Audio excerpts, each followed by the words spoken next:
اعوذ باللہ من الشیطان الرجیم بسم اللہ الرحمن الرحیم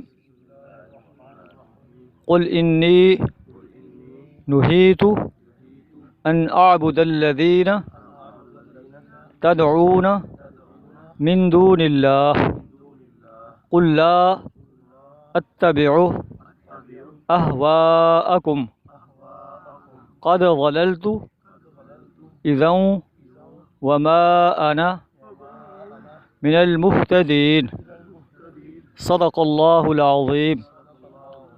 سورہ انعام کی آیت نمبر 56 آپ کے سامنے تلاوت کی ہے۔ اس کا ترجمہ کچھ اس طرح ہے کہ قل اے نبی صلی اللہ علیہ وسلم آپ کہہ دیجئے انی نہیت مجھے روک دیا گیا ہے ان اعبد الذین کہ میں عبادت کروں ان لوگوں کی تدعون من دون اللہ جنہیں تم اللہ کے علاوہ پکارتے ہو۔ قل لا اتبع اہواءکم اے نبی صلی اللہ علیہ وسلم آپ کہہ دیجئے میں تمہاری خواہشات کی پیروی نہیں کرتا۔ قد ضللت اذا اگر میں تمہاری خواہشات کی پیروی کروں اللہ کے علاوہ کسی اور کی عبادت کروں تو میں گمراہ ہو جاؤں گا۔ وما انا من المہتدین اور میں ہدایت پانے والوں میں سے نہیں رہوں گا۔ یہ آیت توحید کے بارے میں ایک بڑی مدلل آیت ہے۔ مکہ کے قریش آپ صلی اللہ علیہ وسلم سے کہتے کہ آپ ہمارے بتوں کی عبادت کریں ہم آپ کے رب کی عبادت کریں گے، تو ایک اپنا بارگیننگ وہ کرنا چاہتے تھے۔ تو اللہ نے قرآن اتار دیا کہ اے نبی صلی اللہ علیہ وسلم آپ انہیں علی الاعلان کہہ دیجئے انی نہیت ان اعبد الذین تدعون من دون اللہ مجھے روک دیا گیا ہے کہ میں ان کی عبادت کروں جنہیں تم اللہ کے سوا عبادت کرتے ہو۔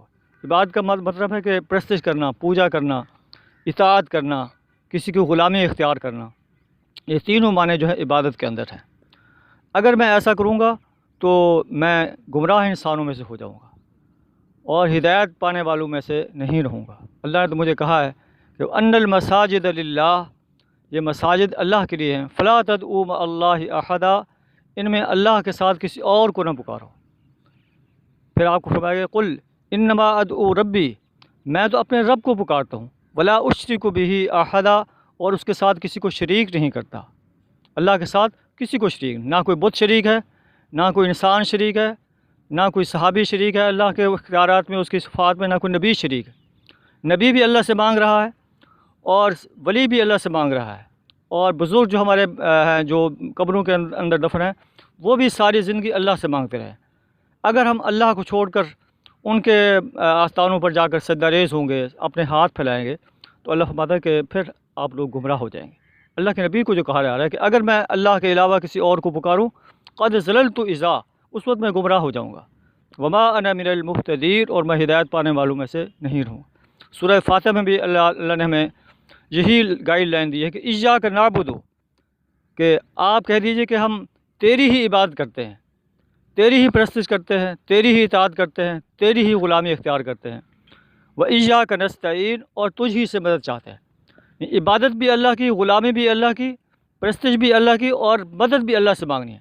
جو انسان اللہ کے علاوہ کسی اور سے مدد مانگتا ہے، کسی بت سے مانگتا ہے، کسی مزار والے سے مانگتا ہے تو اس کا مطلب ہے وہ اللہ کی وحدانیت کو نگیٹ کر رہا ہے، اللہ کے ساتھ کسی اور کو شریک کر رہا ہے۔ تو اللہ کے ساتھ کسی اور کو شریک کرنا شرک کہلاتا ہے۔ تو اللہ فرماتا ہے کہ ان اللہ لا یغفر ان یشرک بہ اللہ اس شخص کو نہیں بخشے گا جو اس کے ساتھ شریک ٹھہراتا ہے۔ وَيَغْفِرُ مَا دُونَ ذَلِكَ لِمَن يَشَاءُ اس کے علاوہ جسے چاہے بخش دے، چاہے اس کے گناہ آسمان و زمین سے بھر جائیں پھر بھی اللہ چاہے تو اس کو بخش دے۔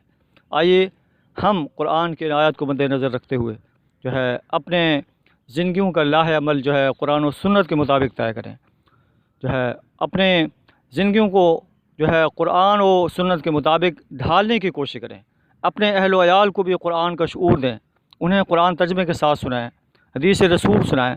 ہو سکتا ہے کہ ہمارا یہ عمل قیامت کے روز ہماری نجات کا اور ہمارے اہل و عیال